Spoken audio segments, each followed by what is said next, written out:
Hey there. Welcome into the Ben Maynard program. Thanks for being here. Before we get started, it's just you and me today. Um, but let's get into some housekeeping first, all right? And I'll just remind you guys that this program is available wherever you stream your podcasts. Just search the Ben Maynard program. Boom, it's right there. Go with it. But subscribe to it no matter what platform you're using. Subscribe to it. That way, when new episodes drop, you'll get a notification. All right. However, like most of the time, if you just can't stop with this right here, you can't resist it, and you're watching on YouTube, then first and foremost, thank you very much. But you got to do something for me. One, subscribe to the channel. Again, you get notified as new episodes are published. Then you got to give me a thumbs up and leave a comment. You know that I dig your comments and I reply to them. And you have to tell 1,000 of your family and friends too.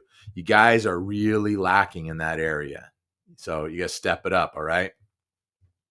Let's see. And then next, you can follow me on Instagram, simply Ben Maynard Program, all one word, or on the TikTok, and that is the Ben Maynard Program. So there are plenty of ways to take in this show for your dancing and listening pleasure. And before we get into the topic today, which I've been saving for a little bit, I just want to remind everybody about the last couple of episodes. There was the one with country artist Olivia Harms. Dynamite episode. It really is. Look, if you guys haven't heard it, you don't have to watch it, because if you watch, and you got to see this thing right here. Some of you can't resist, but some of you don't need that. But man, I'm telling you, dynamite, so good. And what a just a sweet young lady. I've just become just quickly become a big fan of hers. And so you guys really need to check that out. I'm not going to get into it too much, but really check that episode out. And then last Saturday, I had another country artist in, another dynamite young lady.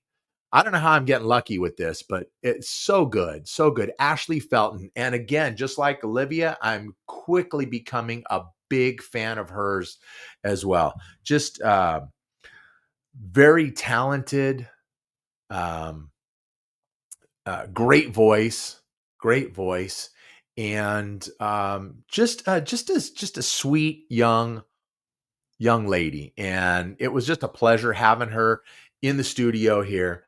And again, becoming a real big fan of both of these artists. And I'm going to definitely be out there supporting them wherever and whenever I can. So go out, go back and listen to these two episodes, because they're fabulous. They really, really are. Yeah, I guess I'm going to pat myself on the back, not because of anything that I did, it's just because of what they did. So then let me let you guys in on this. Coming Saturday, Christmas show 2025. All right. That's coming Saturday.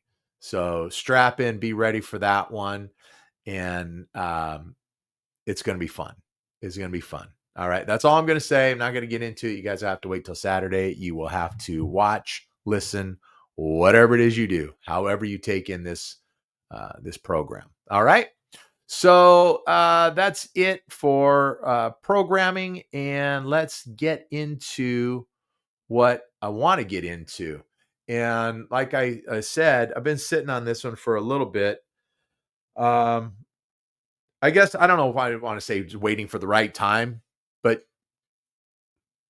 who says when the right time is? Let me make sure my ringer's off, and it is. Okay, good. Some of you may or may not be aware, so now you're going to be. But Billboard magazine put out a list, I guess probably about 3 weeks ago or so, and their list was the 50 best rock bands. Okay. Now, I talk a lot about Billboard on this show because I talk a lot about the charts, the top 40, the top 200, or hot 100, whatever it is. Okay. Well, Billboard magazine is like the the biggest trade publication in music, so they put this list out. Like I said, it was about 3 weeks ago, and I'm laughing because I don't want to even say kind of a joke. I take like kind of out of that sentence because it makes me sound wishy-washy. It is a joke. It really is. So what I was going to do is go down that list of 50 and kind of give you my commentary a little bit. And then I put together my top 10 list, my 10 best or greatest rock bands of all time. And honestly, the criteria for that, well, here's what I'm going to do. I'll get into my criteria when I give you my top 10. But I want to read, and I'm going to try to do this carefully because I'm on my iPad here, and because I don't subscribe to it, I get pop-ups and all that kind of crap. So it might take me a bit, but I'm just going to read what Billboard, how they started the article or their list, and let's go. See, it just jumps. Come on here. Right. Just as we start recording, now it wants to start acting bananas. Let's do this. Come on. Come on. Seriously? All right. We'll start this thing over again. There we go. All right. It says the 50 best rock bands. Staff picks. All right. Well, that's the first problem. It says one thing is for sure. Every year around the time of the Rock and Roll Hall of Fame induction ceremonies, there's going to be talk about bands. Of course, there's which bands are getting in this year and who from those bands is showing up or performing, which bands from the earlier or later history have gone unfairly unrecognized. That didn't make sense, but okay. But anyways. And then inevitably, there's discussion to which bands have yet to get in and which are the most overlooked and which seem destined to forever be on the outside. And then finally, which previously ineligible bands will soon be up for voting for the first time, and do any of them have a real chance at getting in? What does this have to do with the 50 best bands? Okay. With this year's Rock Hall induction finally happening, we think it's a good time to look back on rock's history from the very beginning until this century and figure out which bands we at Billboard think still serve as the benchmarks for greatness. Which of the established canon of rock greats do we still think merit their spots in the genre's inner circle? Which newer artists do we think belong in there with them? Which artists from regrettably oft excluded subgenres or nationalities do we think additional room should now be made for? And it's jumping. And who do we think is still the absolute best of the best? Over the past 3 weeks, we've been counting down our picks for the 50 greatest rock bands of all time, finishing this Wednesday with the top 10. We tried to keep the focus on true bands, so we didn't include vocal groups who don't play the majority of their own instruments. Okay, that's whatever. Or bands who mostly fell in back of their top billed front person. But we weren't overly fussy in defining rock from there. That is a problem. That is just like right in your face. So right here. That tells you everything you need to know that this is going to be a joke. Read our choices over the next few weeks. No, we're going to read them right now. Let us know your own picks, and long live rock and its many exemplary practitioners. Long live rock. Yes. Okay. So let's get into it. I'm done with the website, and it's jumping around. So I went and jotted them all down so I don't have to worry about the pop-ups and all that craziness. So look, for some reason, and we'll get into the Rock and Roll Hall of Fame a little bit, but for some reason, the Rock and Roll Hall of Fame has really bastardized that term, rock and roll. And all of a sudden, in the last probably 20 years, it's just become all inclusive. And if you record music, boy, that you're rock and roll. And I know I've talked about it on the podcast before when we have our Rock and Roll Hall of Fame discussions. But no. Rock and roll is a genre unto itself. Now, there are subgenres within rock and roll, but to say that an artist, and I'm just throwing this one out there, I'm not even saying it's on the list, I'm just throwing it out there, but to say an artist like Madonna is rock and roll is an absolute joke. All right. She is from the pop world, 100% from the pop world. Okay. That would be like saying, okay, well, Dolly Parton, a couple years ago, Dolly Parton was inducted into the Rock and Roll Hall of Fame. I don't want to say begrudgingly, but she told the Rock and Roll Hall of Fame herself. She sent them a letter saying, please do not induct me into the Rock and Roll Hall of Fame. I am not a rock and roll artist. Save that spot for somebody who deserves it. Well, of course, they didn't listen to her and they inducted her. But good on Dolly for recognizing that. Now, Dolly Parton is in the Country Music Hall of Fame, but what about a band like, I don't know, Deep Purple, who is in the Rock and Roll Hall of Fame, but shouldn't they be eligible for the Country Music Hall of Fame? Well, no, of course not, because they're not country music. Just like Dolly Parton's not rock and roll. You're not going to find a rock and roll artist in the Hip Hop Hall of Fame or the R&B Hall of Fame or the Pop Music Hall of Fame.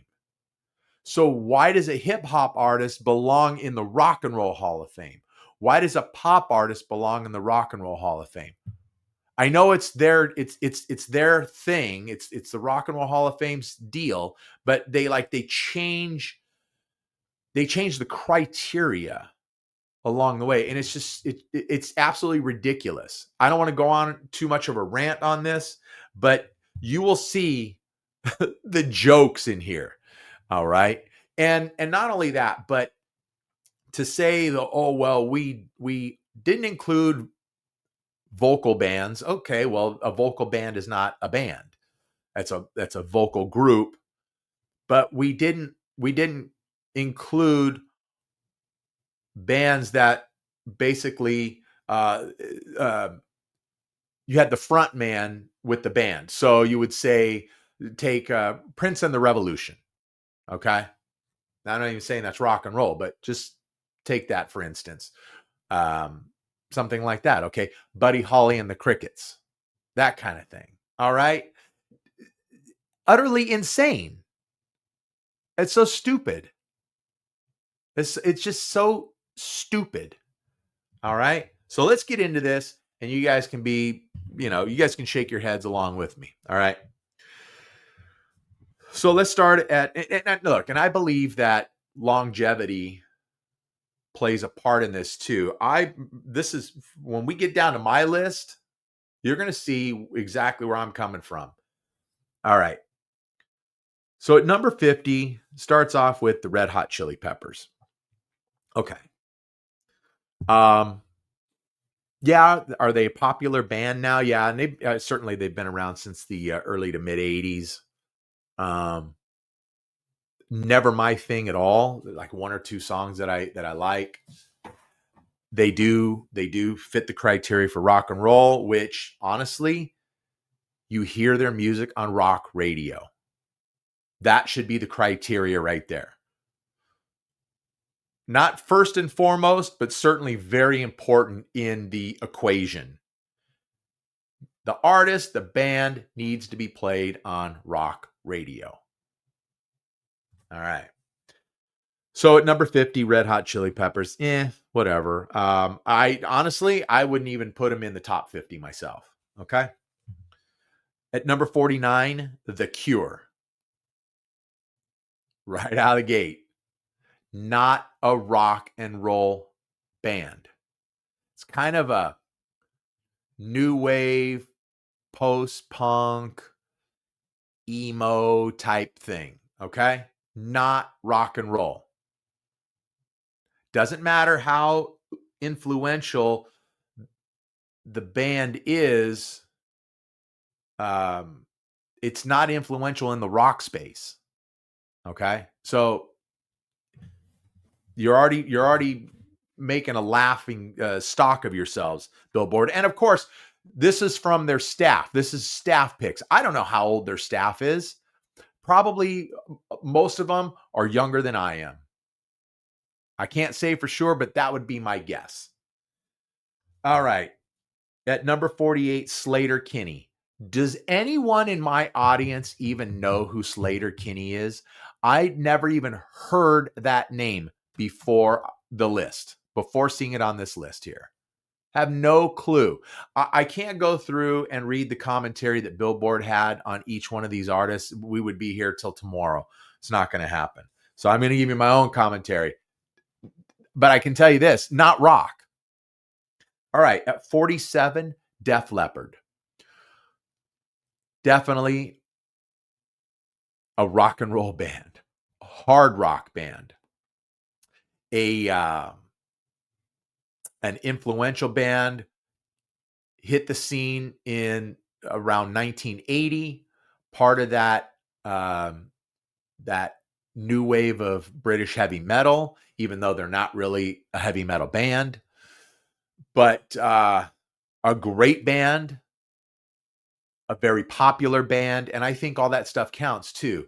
Are they influential to some? In some regards, yes. In some regards, they are, especially when you listen to their music and you listen to the layered vocals in their choruses and that type of stuff. Great harmonies, great layer in the vocals, great production.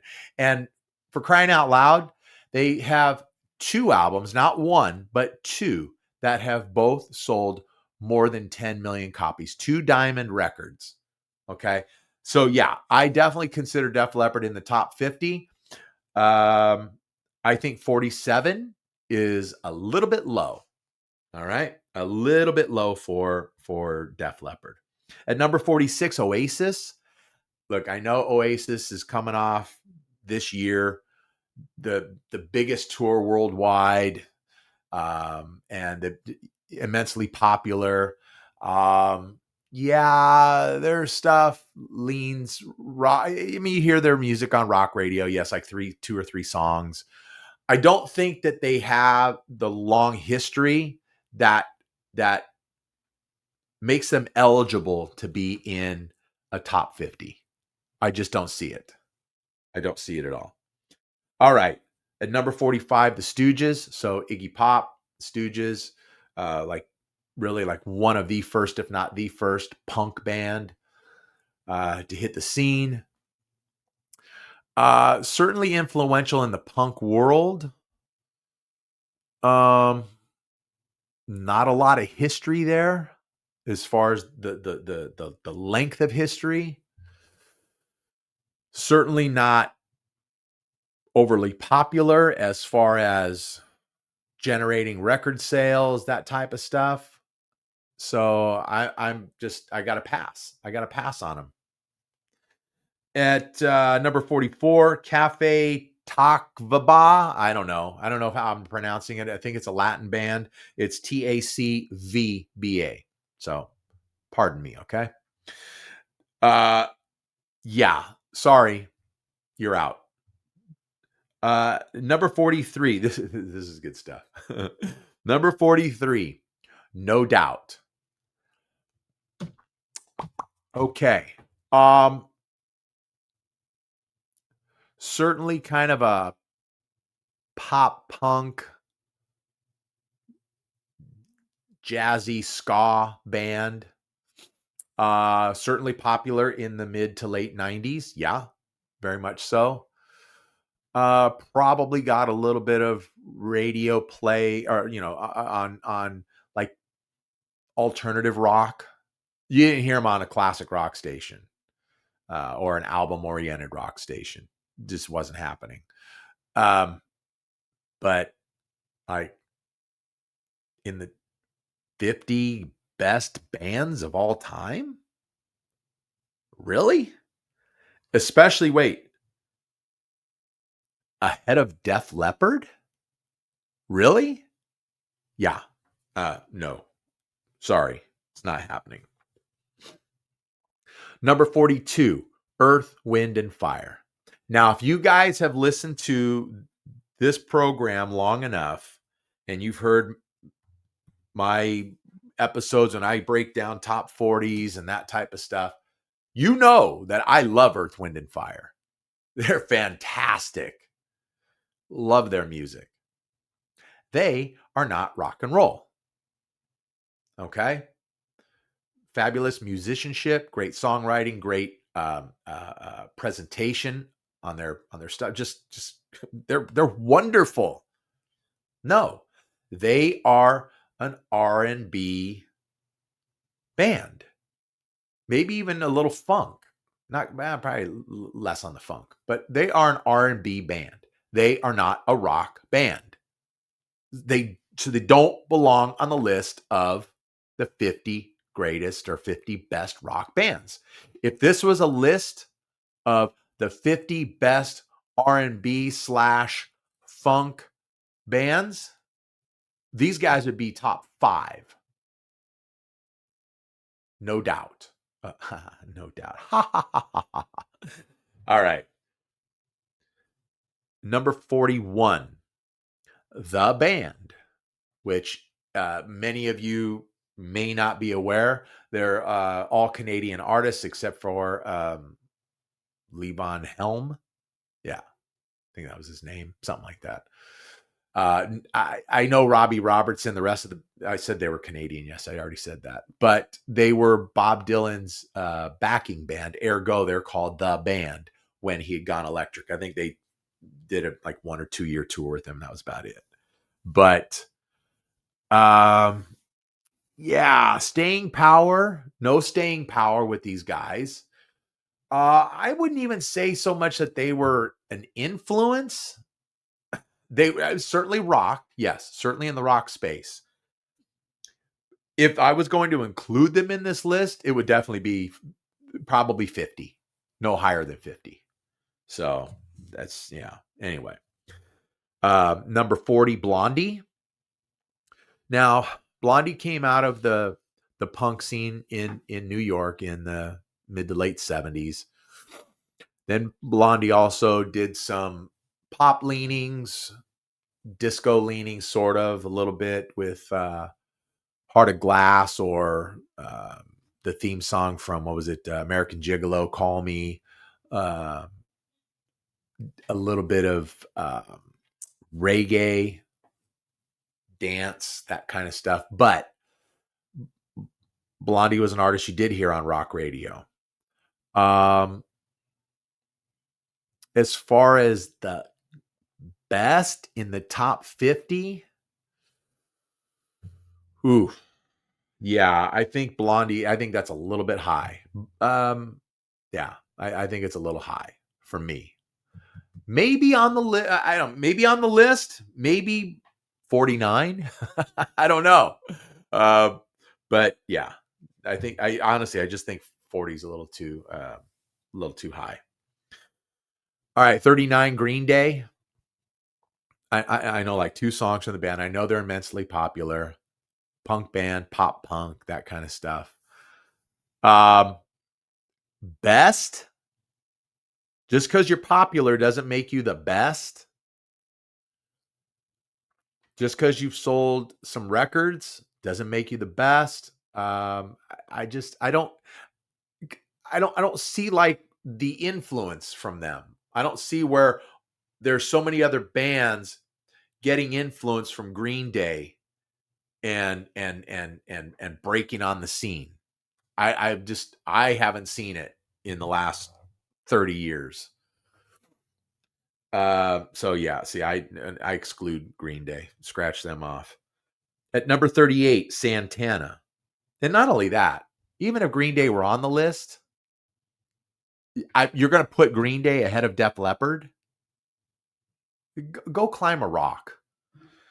Okay, at number 38, I said Santana. Santana, great band, revolving door when it comes to lead singers. Great material, great musicianship. Carlos Santana to this day is still out there doing it. I think he has a long-time residency in Las Vegas. Okay, I could put Santana in the top 50, and maybe around there. That might be a good spot for Santana. Okay, I'm okay with that. At 37, Thin Lizzy. Certainly an influence on a lot of bands, a lot of American bands as well. Never ever reached the status in America that they did in Europe. They're huge overseas. Huge. They had probably a dozen to 15 hits over there. And here in America, people know them primarily for like two songs, like Jailbreak and The Boys Are Back in Town. So, but great. I mean, they had like a triple guitar thread at one time, and Phil Lynott, great frontman, songwriter, great singer. Unfortunately, he passed away way too soon. I think 1986. He was like 36 years old. But yeah, okay, I could go with Thin Lizzy. I could definitely go with Thin Lizzy, and I would leave him right there at 37. I mean, maybe a few spots lower, but I'm comfortable there. I'm okay. At number 36, the Ramones, punk band, came out of New York in the mid to late 70s. Certainly a cult following, big cult following. Not a lot of staying power. They weren't together. They don't have a great history and great big catalog of music and great album sales, that type of stuff. Were they influential? Yeah, to a certain extent, I would say. Sure. Is 36 a good spot for them? No. They should be down further on the list. Definitely not ahead. You can't. I'm sorry. You can't put a band like the Ramones ahead of a band like Def Leppard. I'm sorry. It just doesn't work. Okay? Does not work. And at 35, this is a joke. This is just a joke. The Eagles. Really? Okay. Come on, the Eagles. One of the greatest selling bands of all time, which goes to popularity. They influenced the whole West Coast sound, California sound. Yeah, and great musicianship over their career. Certainly great songs. Otherwise, it wouldn't be one of the greatest selling artists of all time. And so, yeah, they belong on the list. 35. That is an absolute joke. That's an outrage. That is an outrage. All right, at 34, and this is part of why it's an outrage. Seriously? Sorry about that. Excuse me. 9 Inch Nails. More like industrial. I guess sort of influential in that way. Yes, and of course, 9 Inch Nails. I know they went to the Rock and Roll Hall of Fame. But yeah. That's wow. Yeah, that's just I know it's not my thing, and I'm not trying to hold that against the band, but not top 50. Not top 50. maybe just outside, maybe 51. If the list was 51, then maybe they'd be 51, but not top 50.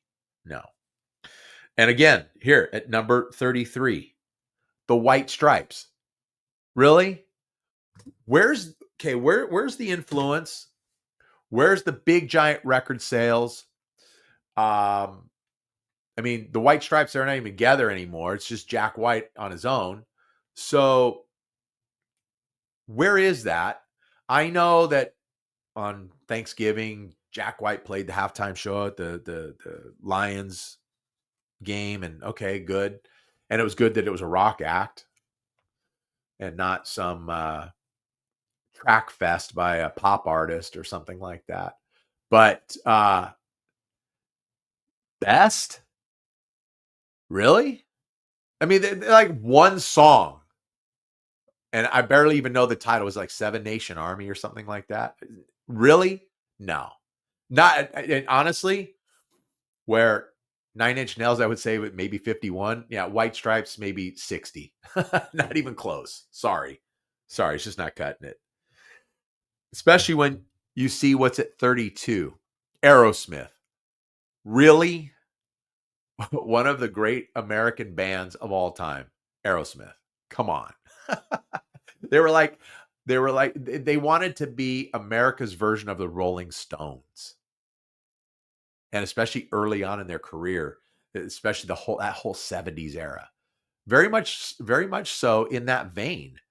A little harder edge certainly than the Stones, but yeah, very much like that. And at 30, what let me put my glasses back. At 32, really seriously? That's a joke. That is a joke. It should be way higher on the list than this. At 31, Paramore. When's the last time I heard a Paramore song on rock radio? Really? They've influenced artists like Olivia Rodrigo. When's the last time I heard her on rock radio? Seriously? They don't even belong on the list. They don't even belong in the top 100. They don't belong anywhere near this list. Okay. At number 30, Pearl Jam. Okay. I could probably accept them in the top 50. Yeah, I mean, I do like some of their stuff. I do, especially like from their first two albums. I don't go real deep into Pearl Jam, but I do know that a lot of their stuff over the last 20 years or so has changed in sound than where it was in the early 90s when they broke. But just on the strength of like their first two albums, yeah, I could see it. They did have some influence, big records, big sales, great popularity, still popular to this day. Um, I could see him in the top 50. I 30, I think maybe a little bit high, but I could see him on the list. And they definitely don't need to be in front of Aerosmith. Absolutely no way, no how. At number 29, REM, a band that hasn't been around for like, I don't know, a good 20 years, something like that. All of a sudden I'm getting nasally. Wow, that's bananas. But yeah, started in the early 80s. Wow, I just don't know. I mean, there's so many bands out there. I'm not I know they had a big run in the late 80s, early 90s. Big songs. No, I just don't see it. I don't see him in this top 50. Just don't see it. Okay. At number 28, the Allman Brothers. Okay. I can see it. A lot of influence over Southern rock, jam bands, that type of thing. Great band. Not a great long history, but certainly a lot of influence, popularity, great musicianship, great songs as well, and a great band early on. So I could see them in the top 50. At 28 might be a little bit high. I could see them maybe in outside the number 30 slot, somewhere around there maybe. At number 27, Again, doesn't belong anywhere near this list. Parliament, Funkadelic. Why? Well, it's right in the name, Funkadelic. Okay, it's an R&B funk band. George Clinton immensely influential in that genre, but not in the rock space. Okay, so that's a disqualifier right there. I'm sorry. I'm sorry, not sorry, but you know where I'm going with it. Doesn't belong there. Number 26, The Pretenders. Great band. Kind of, sort of.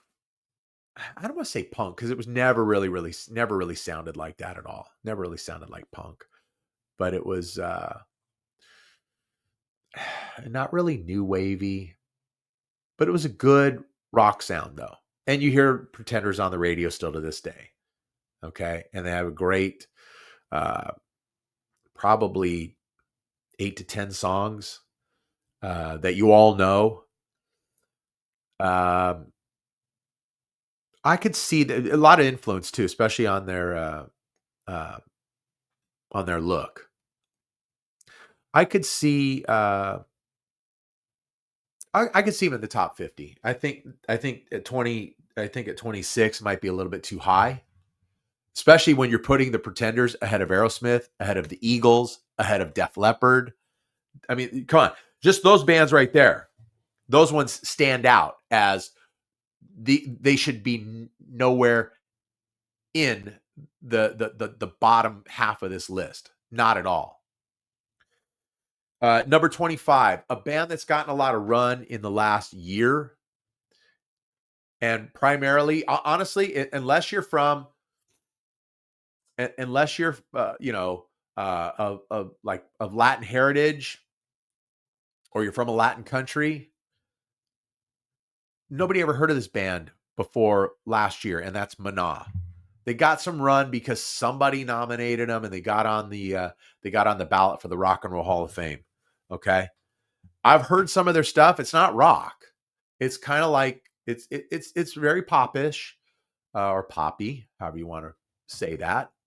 But no, are you kidding me? Nobody ever heard of them. How could it be the one? I know they've been around since like the early to mid 80s. I know that. But nobody ever heard of them. Seriously? And now because someone got I don't know, a rock in their shoe or whatever, and they ended up on the Rock and Roll Hall of Fame ballot, now they're one of the 50 best bands, especially again ahead of Def Leppard, ahead of the Eagles, ahead of Aerosmith. No way. No way. Okay, number 24, The Velvet Underground. I'm just automatically going to say no way. It's just not there. Just because Lou Reed was drugged out half the time, when they were performing and all that, and they were just known for that, that doesn't put them in the top 50 bands. It just, no way. I don't care. It just doesn't even belong. Number 23, Guns N' Roses. A very small catalog, like 4 albums, 4.5 albums, really. I think they have an EP. Maybe five albums when you got to count Chinese Democracy. Tremendous band, tremendous history, really, 40-year history, and one of the biggest bands.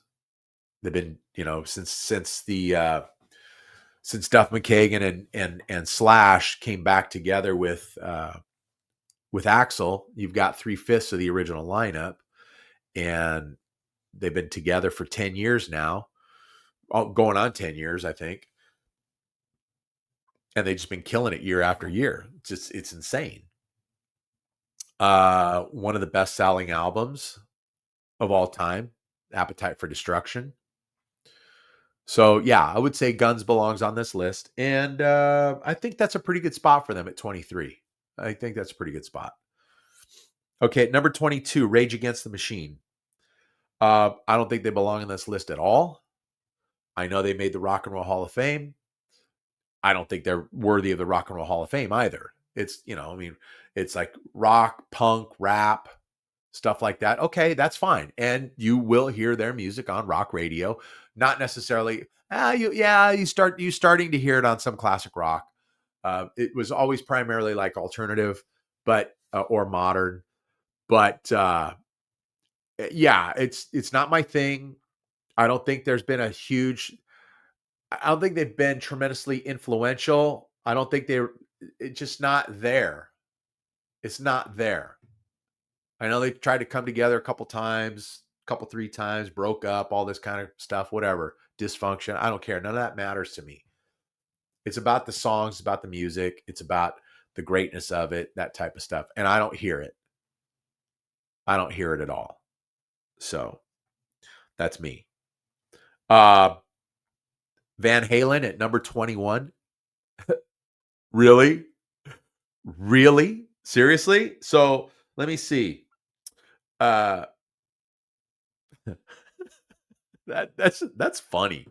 That is actually funny. I mean, at least they got Van Halen on the list, but at 21? Are you serious?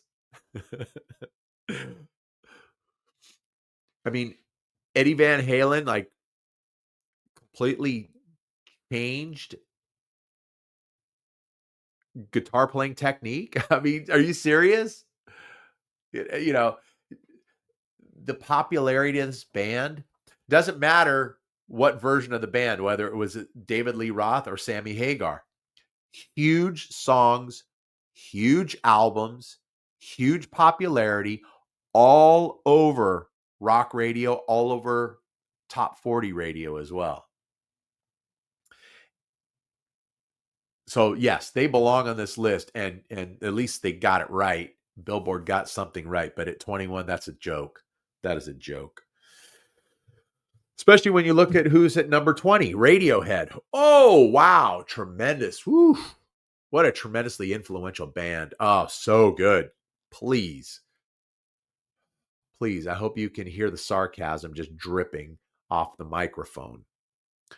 No, terrible. Terrible, terrible, terrible. Don't even belong in the top 50. Sorry. I don't go deep into Radiohead, but I can tell you one song and everyone knows it. It's Creep. Okay, fine. But give me something else. Give me some tremendous record sales. Give me some tremendous staying power. Give me this great history. It's not there. Give me some influence. Who did they influence? Did they influence the next great generation of rock bands? I don't hear anybody saying, "Oh yeah, so influenced by Radiohead. Oh my gosh, they were so good." And then that band went off to do great things as well. Yeah, I don't think so. At number 19, the Beach Boys. Yeah, definitely. They got it right. The Beach Boys, I think it's a little low for the Beach Boys. I really do. I honestly think that's low. But come on, tremendous influence. Another California sound, the beach sound. It's right there in the band name. Master songwriter in Brian Wilson. Uh, Great influence. And at the time, the Beach Boys were huge in the 60s. It was like this competition between the Beach Boys and the Beatles to see who was doing what. And why? Because they were influencing and competing against one another. That's how good they were. Now, the Beach Boys, yes, they still go out and do shows. I don't even know who's in the Beach Boys anymore from the original band. I have no idea. But when you go look at the first 20 years, 25 years, forget about it. That's some tremendous stuff. Tremendous stuff, tremendous influence, tremendous popularity, tremendous musicianship. Yeah, great songs. Historic songs, staying power. Okay, at number 18, The Clash. Out of that punk scene. Okay, I could see him on the list. I could see him on the list. Uh, Not a long history, not great staying power, but popular, good songs. Uh, a bit on the influential side as well. That's a little high. 18's way too high. 18 is too high. I can see him in the top 50, but 18's too high. Especially, again, Van Halen, Aerosmith, the Eagles, Def Leppard, and I'm going to even throw the Beach Boys in there. At number 17, Heart. Wow. Okay, Heart. Certainly a great band in the 70s when they broke. Kind of a one of a kind of its band with two front women, or I don't want to say front women, but two women leading the band. But great songs, a great band behind the Wilson sisters as well. Turned the decade into the 80s. They were losing some steam in as far as popularity, but still put out good stuff, still put out good product. I mean, I enjoyed it. And then, of course, they hit huge with their biggest album in the catalog in 1985 with the self-titled album, where they kind of just remade themselves, sort of. But I could see them. I could see them on this list. Yeah. I give it to them, but it's a little too high. It's a little too high for me. Again, especially when you're talking about Van Halen, Aerosmith, the Eagles, the Beach Boys, and even Def Leppard. I know Heart predates Def Leppard a little bit, but yeah. Very popular, the girls are. Very popular, but and they've got great record sales, but they don't have two diamond records like Def Leppard does. At 16, The Grateful Dead. Never ever my thing. I like kind of like maybe two, maybe three songs, but I could see them on this list. It's not my cup of tea, but I could see them on this list. And maybe I don't know. I could see it maybe top 25. I'm not sure at 16. Sorry about that. And they clear my throat. Take a sip of water. Yeah, I think 16 might be a little bit too high for greatest rock bands or best rock bands. But I could see them on the list. Yeah, I could see them on the list, maybe somewhere around 25. Especially when you put a band like this ahead of them, the Talking Heads. Come on. I honestly, and I like some of the Talking Heads stuff. I really do. But I don't even know if Talking Heads belongs on this top 50 list. I really don't think they do. And they certainly don't belong on this list ahead of Van Halen, Def Leppard, the Eagles, the Beach Boys, Aerosmith. No way. No way. No how. Somebody is like, puffing the Chiba over there at Billboard. And if you're just tuning in, and I'm sorry if you are, we're going over Billboard's 50 best bands of like all time. Okay. And it's a joke. But don't laugh. Okay. It's a joke, but don't laugh. All right. Let's see. 14. Creedence Clearwater Revival. Boom. Hands down on this list.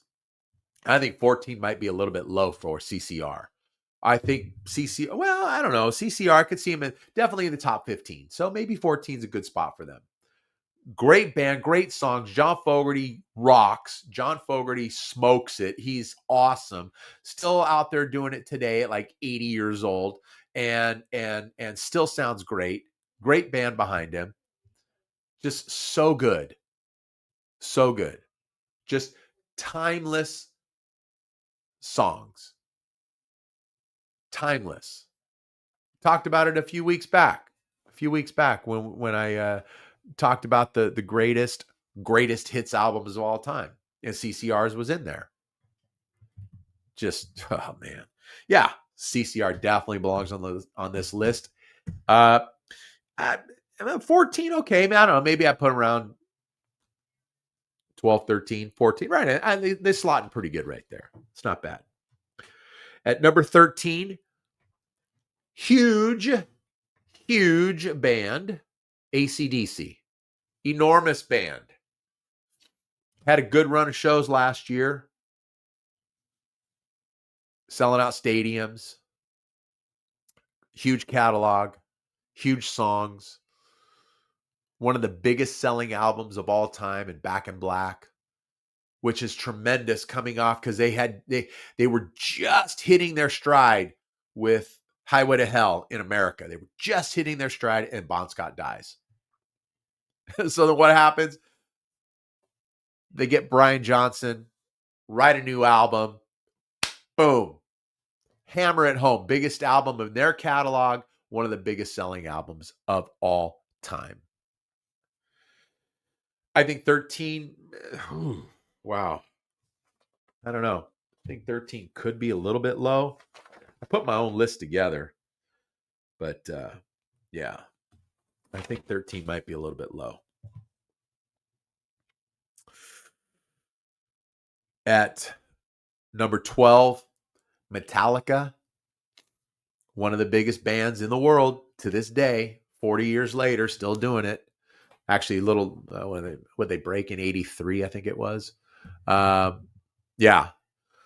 They also, one of the biggest selling albums of all time in the Black Album. So, big catalog, still doing it. Great history.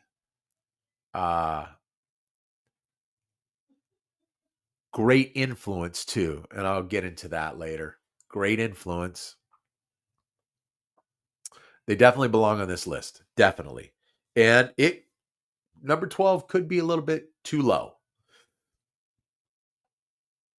All right, number 11, The Who. No, I said The Who. Yeah, sorry. Anyway, most definitely belongs on this list. I think 11 is a little low. Hugely popular, hugely influential. That first initial British wave coming over to the States, tremendously popular. Great songs, great catalog, great history. Yeah, there's a lot more I can say, but I don't want to keep this thing going. I want to get through this and give you my list, and then you guys can scream at me, holler at me. You can put your list together in the comments as well. The Who, great band. At number 10, Nirvana. I was never, ever, ever a Nirvana fan. I don't know who they influenced. I know that they were the anti-80s hard rock because they wanted to go to they did all their shopping at the thrift store. They didn't want to shower and they wanted to look at their shoes and scream and holler. So I don't know. Was that influential? I don't know. I know it was a change in direction for the music, for the music industry. Yeah, I don't know. Okay, I guess I could put them in the 50 best bands of all time. They are definitely not number 10. Definitely not number 10. In my estimation, I would put Pearl Jam ahead of Nirvana. Okay, so anyway, maybe that's just me. At number 9, Black Sabbath. Definitely belongs on the list. I think number 9 could be a little bit low. I don't know. I keep flipping over page here. But the creators of heavy metal, what we know as heavy metal, they were the architects of that genre, the fathers of heavy metal, so to speak. Okay. So enough said. They belong on this list, and I think they do belong in the top 10. All right, at number 8, Sly and the Family Stone. Do you hear them on rock radio? Uh-uh. Good stuff. Influential when you're looking at R&B, funk, that type of stuff. Yeah, good stuff, but not rock and roll. Sorry. And the band contained one of the greatest bass players ever, and that was Larry Graham. And I love Larry Graham. You guys know I love Larry Graham. So, but no, they don't belong on this list. They don't belong on the list. I'm sorry. Sorry, not sorry. Okay. At number 7, U2. Huge band, still huge to this day. 45 year, started in Ireland, in the late 70s, 77, 78, somewhere around there. Debut album 1980 with Boy. Great album, by the way. Great album. Some big albums, long history, big catalog. Do they belong in the top 10? They definitely belong. I definitely on this top 50. Definitely on the top 50, not top 10. Not top 10. It's too high for U2. I am not a fan of what U2 has done the last 30 years as far as their music direction. Their stuff in the 80s is like spot on. Love that stuff. Love that stuff. But yeah. Number 7 is way too high. Okay, at number 6, Fleetwood Mac. Yes. I think that they definitely belong on this list. I don't even know where they are. No. But definitely one of the top 50. I think maybe 6 is a little high for them. But there was like 2 versions of the band. There was the version in the 60s with Peter Green, and it was more bluesy, that type of stuff. And then I don't know the whole history of Fleetwood Mac, so I'm not even going to try to pretend.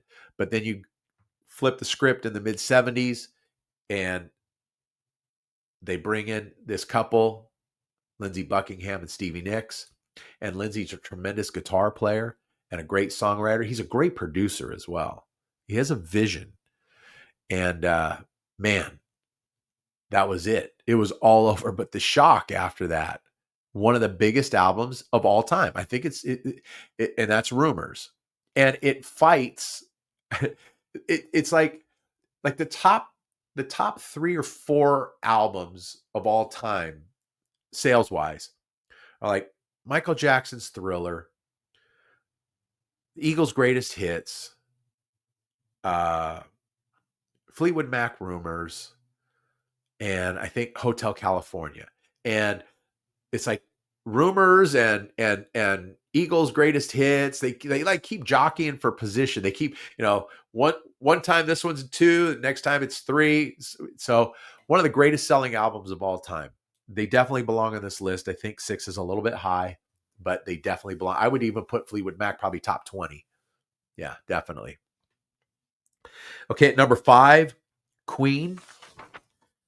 I said Queen. I'm getting real nasally. Sorry about that, folks. For me, they definitely belong on this list. I do think it's a little high for them, and you might scream at me, and I love Queen. I love Queen.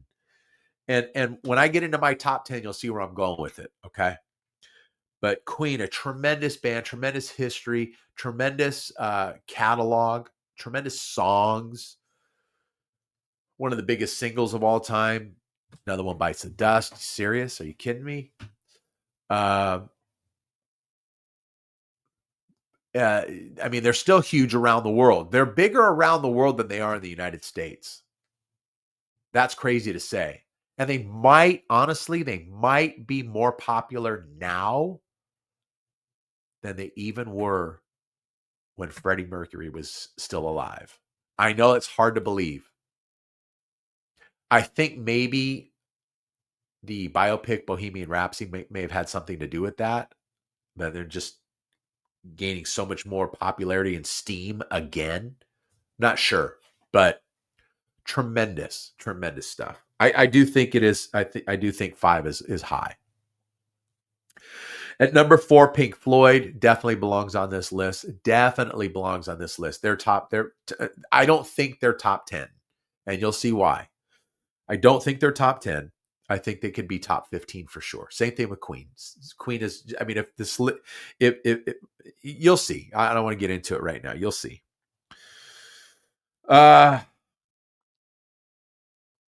number 3, you guys might be able to figure this out already. Okay. At number 3, now this is Billboard's list. Okay. I don't agree with all this stuff. I think that these people were high. At number 3, Led Zeppelin. Tremendous catalog, tremendous influence, tremendous history. It was a little bit short because of John Bonham's death, but they put out a lot of product in that short history. They put out a lot of music. The influence, the songs, again, like I said, the popularity, the album sales. They're one of the biggest selling bands of all time, record sales wise. So yeah, I'm comfortable with that. At number 2, the Rolling Stones. Huge. Still going. I mean, 60 plus years later. Are you kidding me? I mean, Mick and Keith, they're in their 80s and they're still playing shows. They were doing shows last year, selling out stadiums. Tremendous history, catalog, influence, popularity, all those things, all that stuff. And then in the number 1 spot on Billboard's 50 best bands, the Beatles. I'm just not sure if you can argue that one. I'm just not. I just don't know if you can. You might be able to flip flop the Stones and the Beatles. I would be okay with that. But yeah, I'm okay with the Beatles at number 1. So, all right, here we go. Let me take another sip of water. I am so stuffed up right now. I can't believe it. I hope you guys can't really tell, but I can't even breathe out of my nose right now. I don't know what happened. I step into the studio and all of a sudden I plug up. This is bananas. All right. We're going to power through my top 10. All right. Now, I'm going to preface this by saying that I don't necessarily like some of the bands in my top 10. It's not that, oh, this is my favorite band or not. I'm trying to be completely objective here and break this down based on the stuff that we talked about, the criteria, the influence, the popularity, record sales, history, longevity, all that stuff kind of packaged together. And that's where I came up with this. So you guys may or may not agree, but it's not my top 10 favorite bands. If it was, yeah, like 3 of these bands would be on the list. So, like I said, I'm trying to be very objective here. All right, at number 10, Metallica. For a lot of the things that I said earlier, Metallica, their longevity, their catalog, album sales, one of the biggest selling albums of all time. But Metallica really ushered in, created, whatever it is you might, however it is you want to phrase it, thrash metal. Name another thrash band that predates Metallica. Okay. And I mean, at the time in like 1982, 83, whatever it was, we kind of called it speed metal. And you can still call it speed metal. That's okay. But it's, thrash. just like Black Sabbath is like the architects of heavy metal, uh, Metallica are like the architects of thrash. So they're at number 10. At number 9, I have the Eagles on here. Okay. For all the things I said before, wherever they were on the list at like 33 or something like that, way down there, 35. No, that was absolutely insane. The Eagles, I told you, popularity, 2 of the best-selling albums of all time.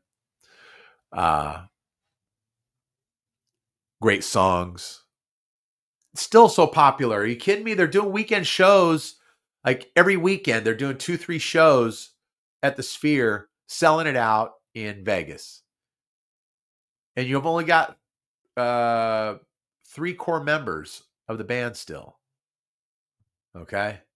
And they're selling out the Sphere. Still, more than 50 years later. At number 8, Black Sabbath. Again, architects of heavy metal. They created a genre. And yeah, okay. I'll talk about one after I get done with my top 10. I'll bring some other stuff into this here.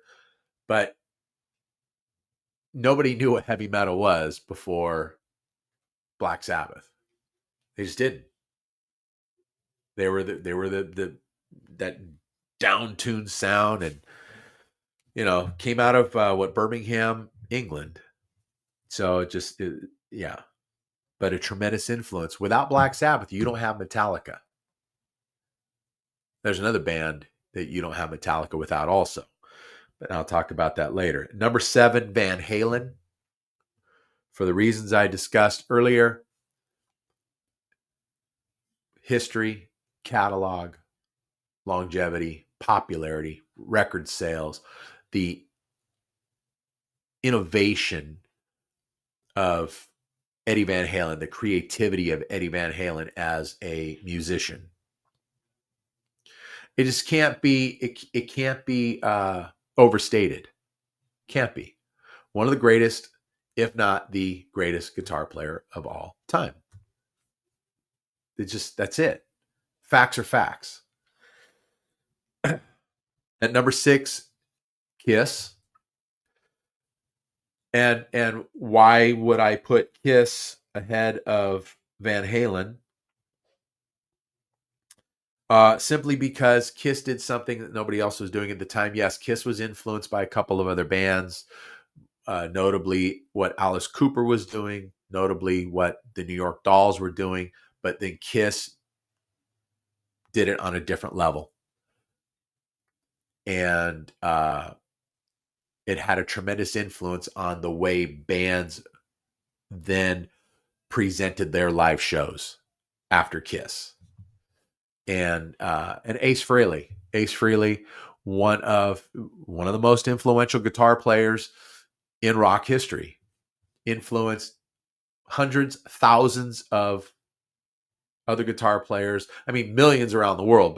But as far as guys in rock bands, rock bands that I mean, he used to say that if he knew that he would have so much influence over thousands of people, he would have practiced more.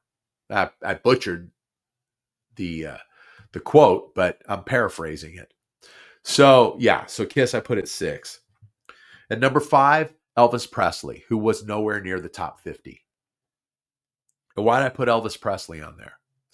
Because without Elvis Presley, you don't even have Led Zeppelin. Without Elvis Presley, you don't have the Beatles.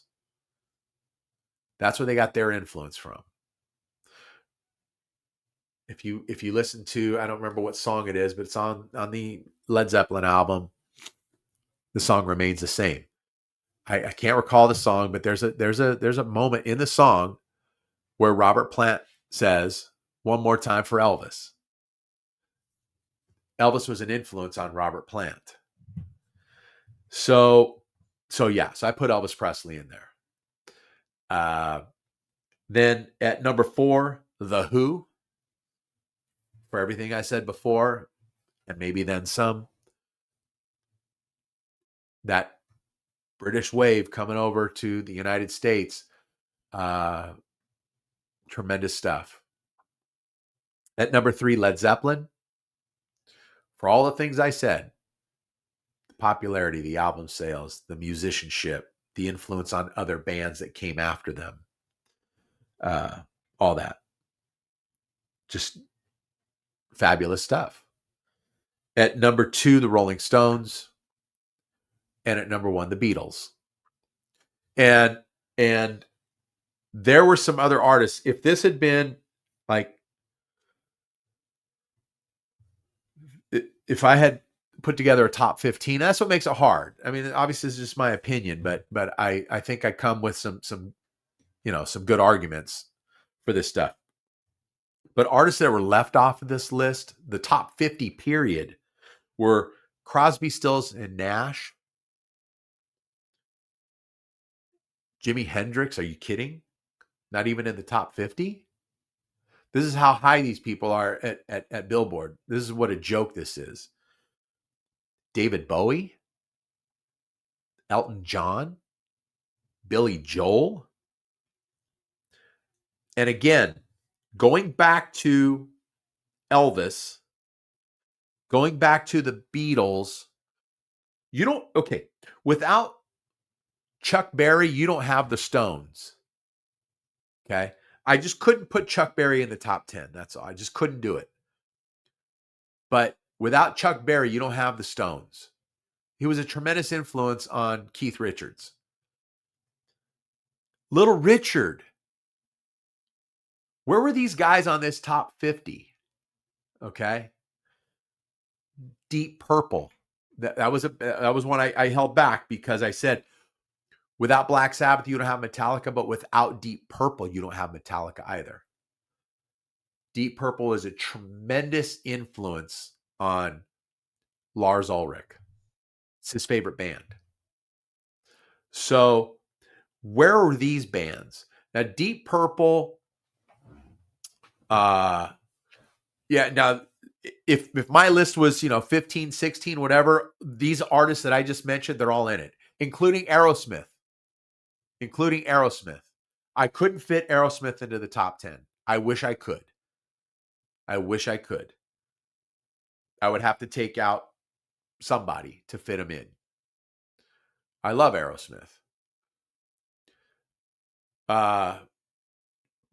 But Deep Purple, Black Sabbath, Led Zeppelin, and another band it will never ever come anywhere close to any of these lists, Uriah Heep. They all came up at the same time. And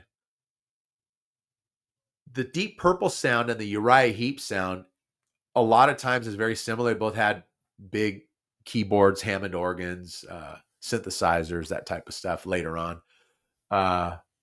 And great players too, in Ken Hensley and John Lord. But Deep Purple gained more popularity in the United States, where Uriah Heep didn't. So Deep Purple would definitely belong, in that top 15 or something like that. Okay. Where Uriah Heep, in my estimation, they could be top 50. They could be on the top 50, but they didn't have that influence. But just the artists that I mentioned, are you kidding? Seriously? Not anywhere near this top 50. That's just insane. So anyway, I hope you enjoyed that. I did.